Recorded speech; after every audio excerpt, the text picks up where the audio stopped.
Welcome to the Strategic Leader Podcast with me, Gemma Bullivant, and my co-host, Fiona Craig. This podcast is for HR professionals and people-focused leaders from any function who want to think, act, and feel naturally more strategic. Enjoy the show.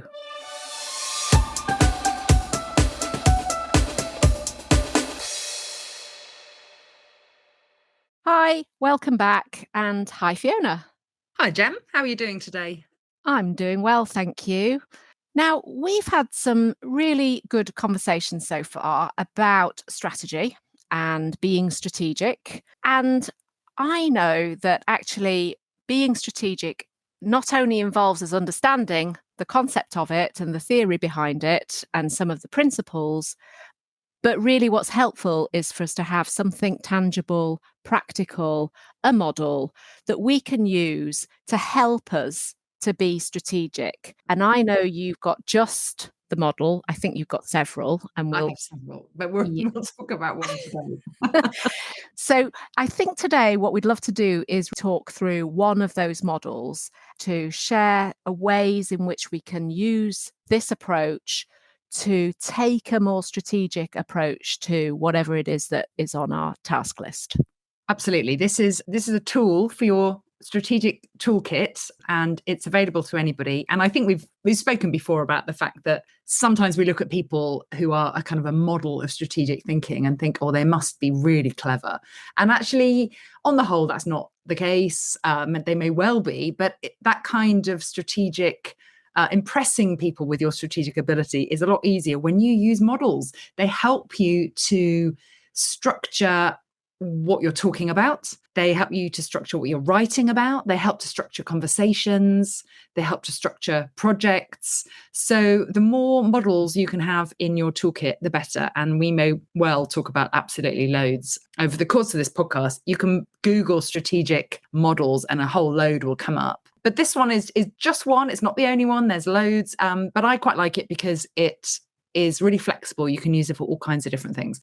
Tell us a little bit about this model then. What does it look like? Well, it looks like a pie. I mean, I like anything that looks like food. It looks like a pie that's been sliced into 4 slices. So we've got 4 quarters. It doesn't have to be pie shaped. It could just be 4 bullet points. But there is an element of one thing coming after another. So we want to have it kind of going clockwise and working your way around the model. That's part of the joy of this model, is that it does go in a very specific order. And its power lies in doing the right things in the right order. And we're going to include the model in the show notes, aren't we? So that we can share the principles of it.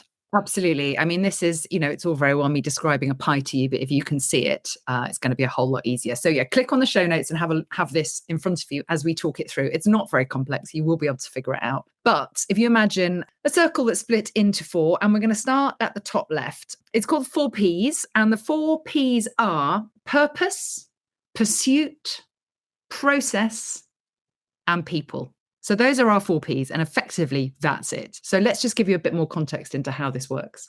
Starting with purpose. The purpose is, why are we here? What are we trying to achieve? And when you are starting to think strategically, we've talked previously about a sense of perspective, a kind of zooming out and looking at the big picture, looking at the long term, looking at the broad perspective. And purpose here is absolutely in that space. What are we trying to achieve? So this might be, if I'm trying to write a document on something, or I'm trying to put a presentation together, or even I'm trying to work out how to explain something to somebody in a meeting, an idea that I've got, we need to start with what is the purpose? What am I trying to achieve here? What's the big picture? What are we aiming for? So we start with purpose. Why are we here? And at an incredibly high strategic level, it might be, what is this organization here to do? Conversely, in at the opposite end of the spectrum, if you're hosting a meeting, you still got to, what are we in this room for half an hour to do? So the purpose of anything can stretch right up to very, very big thinking, or it can be reduced right down to, I've got a report to write, or I've got a meeting to run. So we start with purpose. Why are we here? What are we here to do? We need that because we need to figure out at the end of the meeting, or the end of the document, or the end of the conversation, have we done it? We won't know whether we finished unless we ask ourselves the question at the beginning, what are we trying to achieve? So the first P is purpose. What is the purpose of this thing that I'm about to do? The second quarter that we come to is another P, which is pursuit. I mean, one thing you'll notice about lots of models is that they often are, they'll start with the same letter, or they're very kind of neat. And often what you find is one of the elements in it doesn't the word isn't quite right. And I think the word isn't quite right here for pursuit, because that seems a bit of an odd word, pursuit. But it begins with a P, and they all need to start with a P. So let's stick with that. Pursuit is, where are we going to? What are we pursuing? I suppose is probably a better word there. Where are we trying to get to? So again, if it's this meeting, what are we trying to do in the course of the next hour? Where do we want to get to? Where is our goal? So this is where goals and objectives live. What are we aiming for at a slightly more constructive level than just why are we here? It's where do we need to get to? So there's a journey from why are we here to where do we want to get to? So that takes us from purpose to pursuit. The third element, working our way around the circle, is process. So therefore, if we've worked out what we're here to do and where we're trying to get to, then the next question becomes, what do we therefore need to do? So in this meeting, therefore, what do we need to do to achieve our goal? And the really interesting thing about this model is that we often start with process. We often start in the wrong place.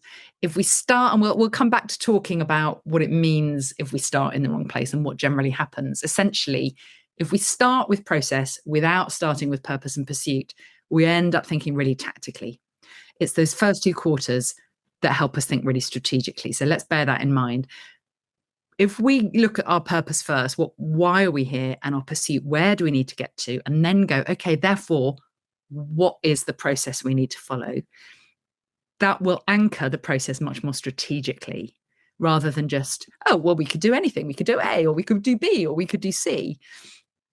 Yeah, because what that's making me think about is that the process is whatever the process is, and you can refine a process, but if it isn't actually getting you to the goal, Yeah. it could be the best process in the world in and of its own right of being a process, but it isn't necessarily the right process to achieve the outcome that you're seeking to achieve.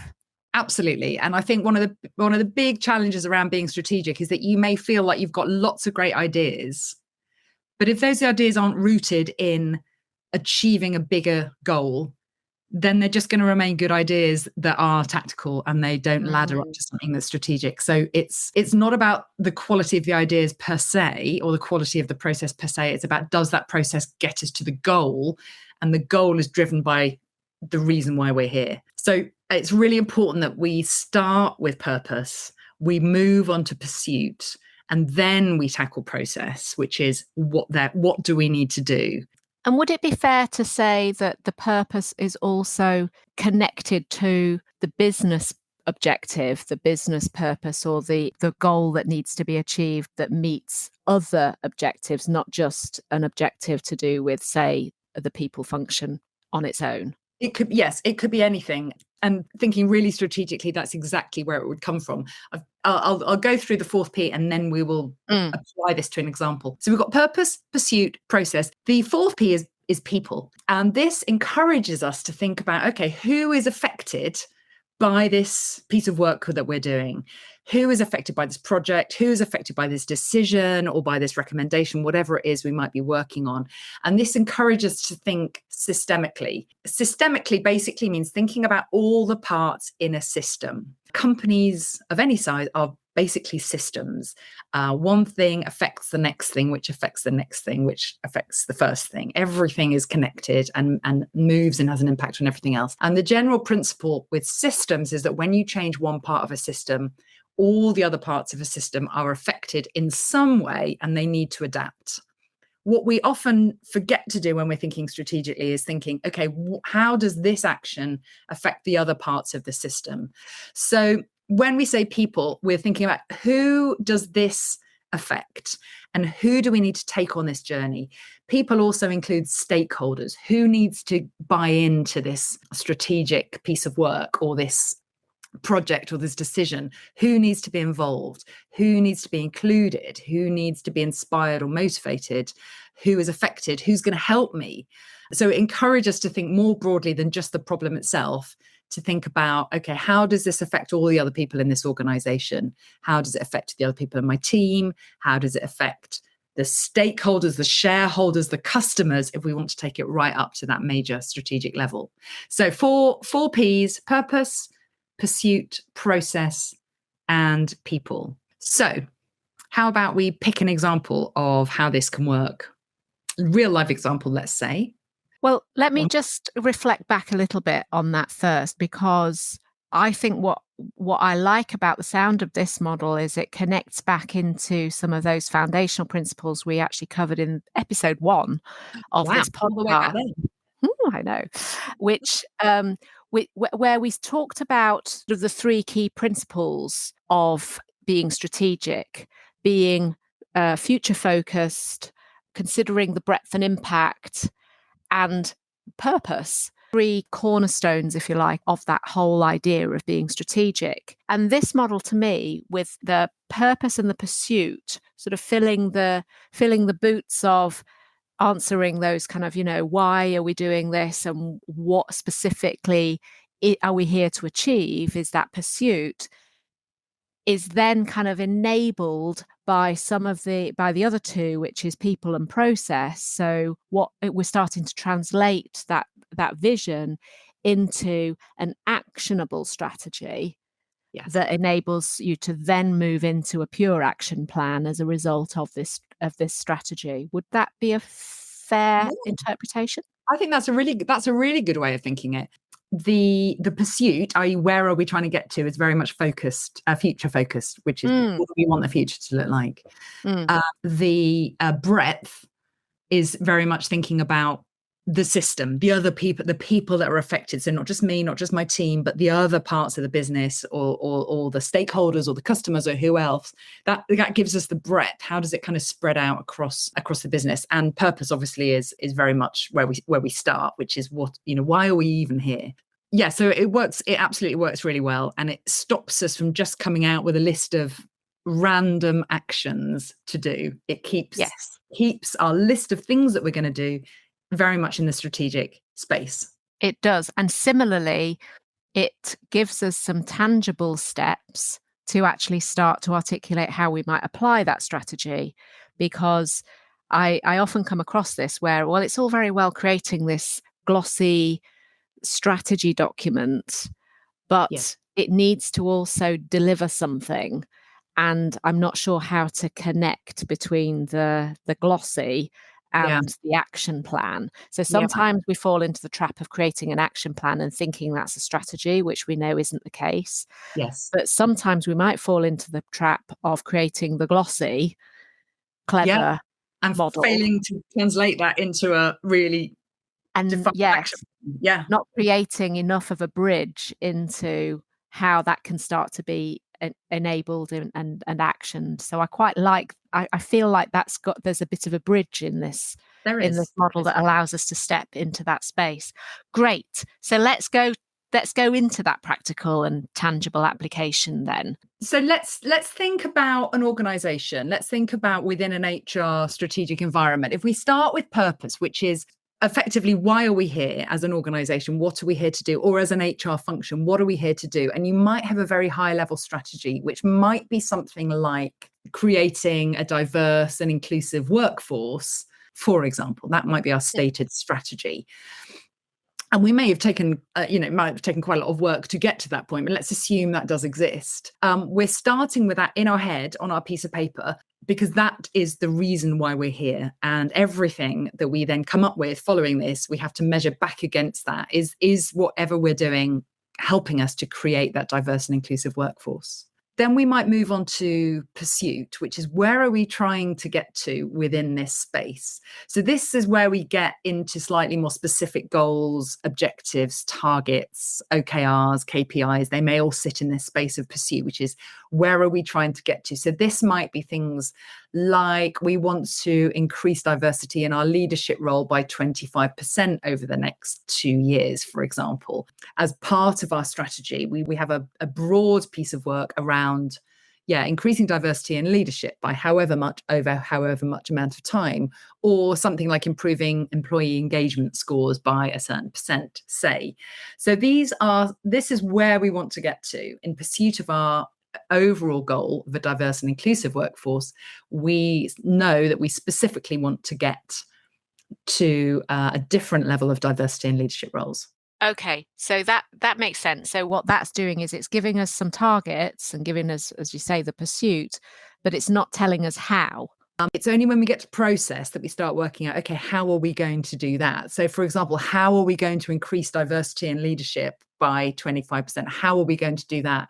And that's when you get to action steps, such as, for example, in this example, we might have things like, we're going to introduce unconscious bias training, or we might be eliminating gendered language from job descriptions, or we might be introducing mentorship programs, or anonymizing CVs, or any of those kinds of initiatives that are actual pieces of work. Those pieces of work, we can show with those pieces of work that they ladder back up to the pursuit and up to the purpose. So if someone was to say to you, why are you introducing unconscious bias training? You could say, because it's part of our overall goal of increasing diversity in leadership. And the reason why we want to increase diversity in leadership is because we want to create a diverse and inclusive workplace where employees can thrive. So you can ladder the actions back up to the strategy quite easily. So if you start with purpose and go, okay, how are you going to do that? Well, we're going to have these 5 major goals in place, or 3, 5, 7, something like that. Okay, how are you going to action those goals? Okay, we're going to action those goals by action 1, action 2, action 3. Those are the specific pieces of work that you'll probably spend most of your time working on. That's where the work lives to a certain extent. But the difference between just coming up with a list of things that we could do in HR and anchoring those to a strategic objective is starting with purpose, then moving through pursuit, and then moving through process. Then also, let's not forget people. Who is affected by this decision? Who needs to be involved in making this decision? Who needs to provide data or insight or information that will support making this decision? If we change this one thing, what are the other parts of the business that will change again? Who needs to be on board with this? Who needs to be allies, or who needs to be sponsors internally for this? Again, we're kind of broadening out each action to say who's affected by this, so that we don't just suddenly introduce something and then other parts of the business go, oh, well, we're already doing something like that. You've just duplicated our effort. Or, oh, but that's in direct opposition to something else we're doing. You haven't considered what else is there in the business. Okay. Again, that goes back to the breadth, which is how, understanding how this single initiative fits within the business. So in relation to the diversity and inclusion example, what would be some of the people aspects you might consider in this model? You might want to talk to your existing managers. You might want to talk to leaders of all the different parts of the business. You might want to talk to recruiters and understand what the world looks like from their perspective. You might want to understand more about minority groups. You might need to bring outside expertise in. If you don't have it, you might need to understand people's perspectives from outside of the business. So those are some examples of that you might need to bring in. You might need key stakeholders here. You might need some high profile allies, or you might need the ear of some section leads from elsewhere in the business to support you. That also comes under people. So it's not just a question of identifying the action. You've got your process, which is, okay, so therefore, what are we going to do? It's around thinking, okay, so to do this, what are the bits that I need to support me achieving this? Yeah. Okay. That broadens it out, rather than I'm sitting here at my laptop tapping away and introducing unconscious bias training, for example. It might be that we have to check that it's suitable. It might be that we have to check that it works, that it's even effective. So that's what takes it from just a list of actions to a strategic model.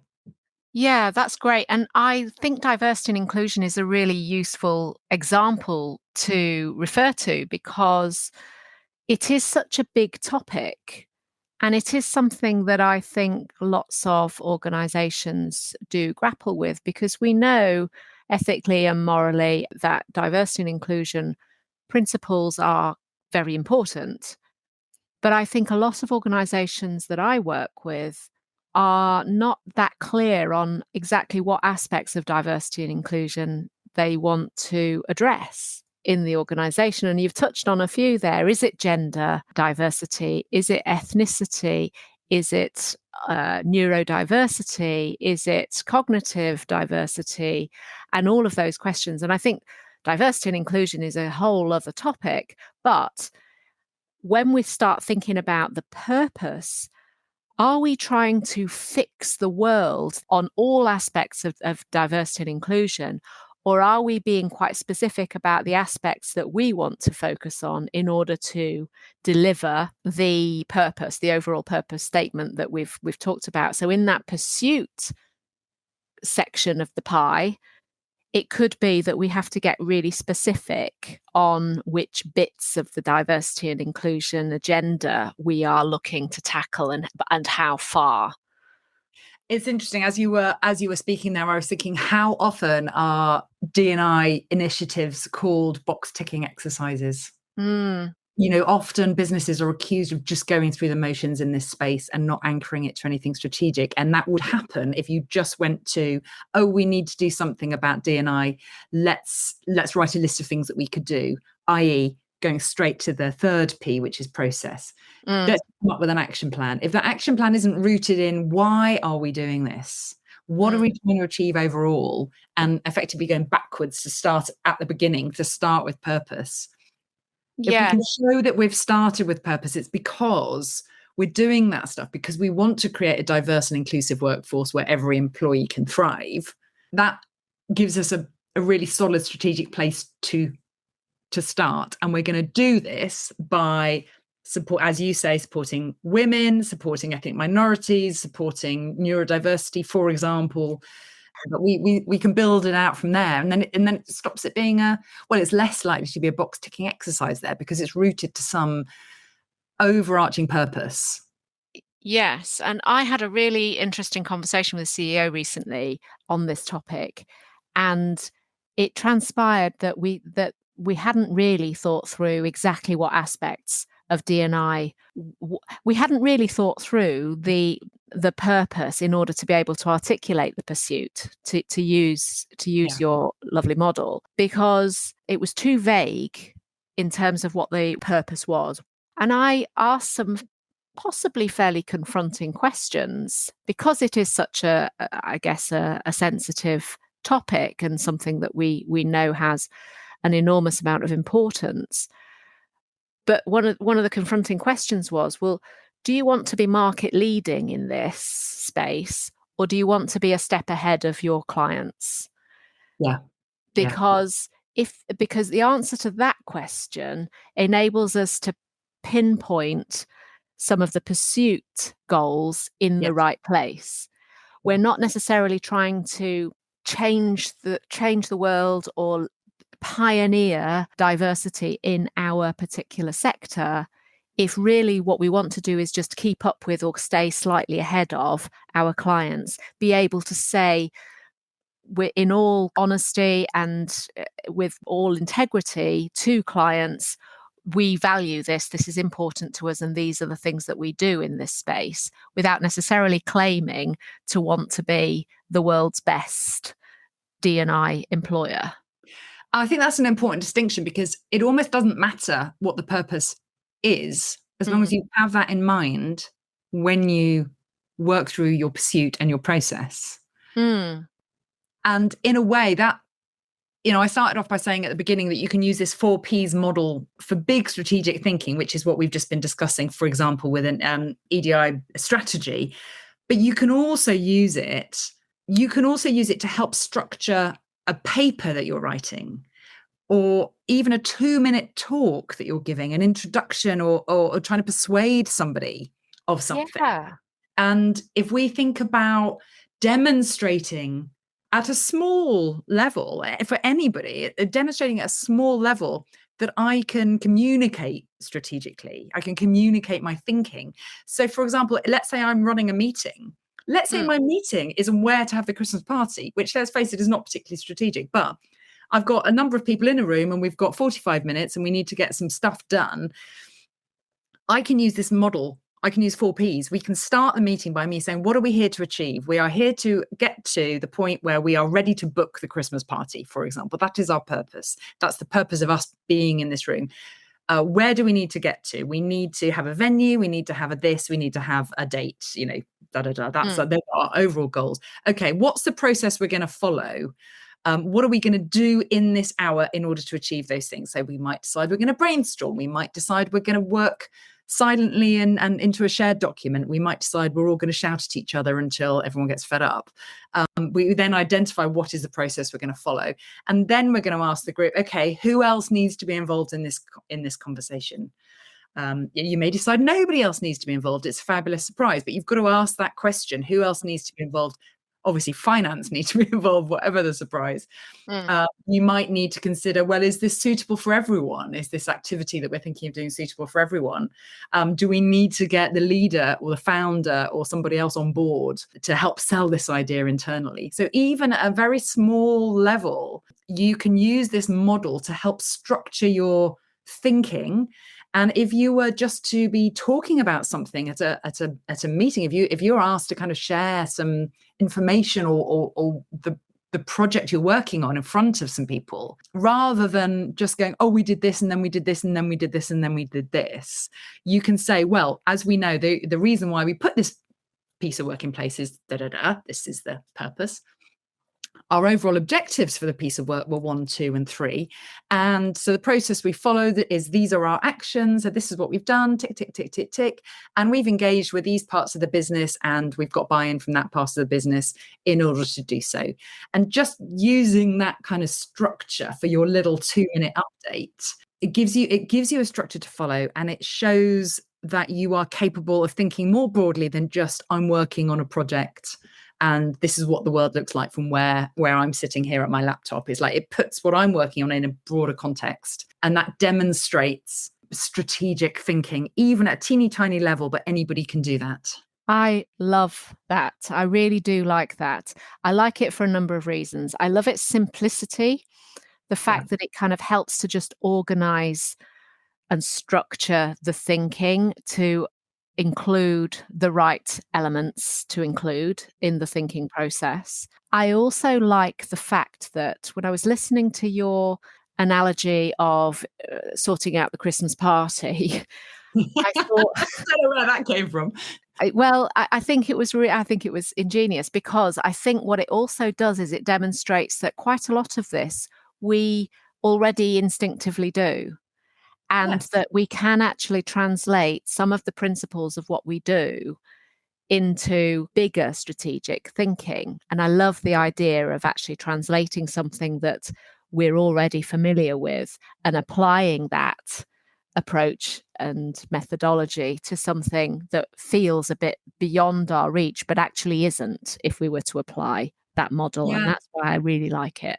And I've actually using that example, which was literally off the top of my head, I've improved it in my head by saying, actually, if we start with what is the purpose of a Christmas party?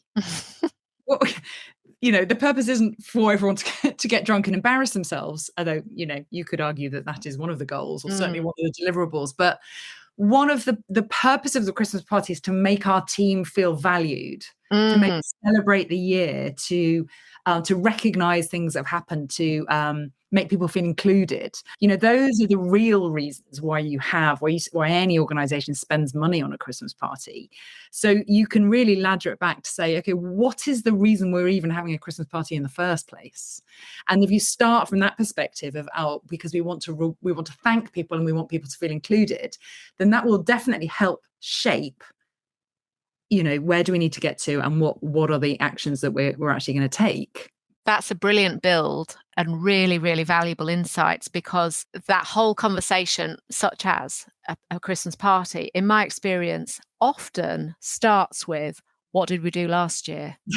And should we do that again? Yeah. Was it any good or not? Oh no, I hated that. So, and you start to get into the minutiae before you've even taken a step back to ask those really important questions of what do we want it to achieve? Yeah, because you're going straight into process. Yeah. And if you start with, well, our purpose is to thank people for their efforts this year, for example, Mm. you may find that takes you in a completely different direction. You may find that it takes you in the direction of, do you know what, we're not going to have a party this year. We're going to give people an extra day off, or something else entirely. So to recap, we've got the 4 Ps. And we start with purpose. Why are we focusing on this? Bigger picture, what are we trying to achieve with this particular initiative? We then move on to pursuit, which is to hone that purpose down into some specific goals, aims, objectives, some key measures that we can then go back to see if we've achieved what it is that we set out to do in the first place. Absolutely. So we then, and only then, yes, start looking at the process, the steps, the actions. How do we actually make that happen? And we also consider, based on all of that, what the people impact might be in terms of who's involved, who might be affected, who needs to know, who are the stakeholders, who do we need to influence or get buy-in to? Yeah. Absolutely. And at its most simple level, which when you look at the graphic, you'll see purpose is about why, pursuit is about where are we heading, process is about the what are we actually going to do, and people is who. So you can boil, if you can't remember the 4 Ps, you can remember the why, where, what, who. The 4 Ws. Yeah, absolutely. I mean, it works at so many levels. I mean, about models though, you can use that, even changing words, and it still makes sense. Well, we started by saying that models help us to formulate our ideas in the right way, and I think that's an example of how it does do that. So I think that's a really great insight, and it helps us to feel confident and comfortable that we are actually considering the right things, and sometimes almost sort of helps to articulate some of our instinctive thinking about what we need to do and by when, but perhaps also puts in a few little nudges and challenges that have we thought about the purpose enough? Before we dive into the detail, before we start talking about what the Christmas party was last year, we need to actually just take a step back and consider what it is that we want to achieve this year with it and what its overall purpose is. I think that's been a really helpful conversation. Great. Well, I hope everyone can put that in their strategic toolkits and use it at whatever level feels appropriate. Well, thank you very much for sharing that with us, Fiona. And thanks everyone for tuning in. I hope you find it useful. Don't forget to check out the show notes to find that model and a bit of a summary of what we've talked about as well. Thanks, everyone.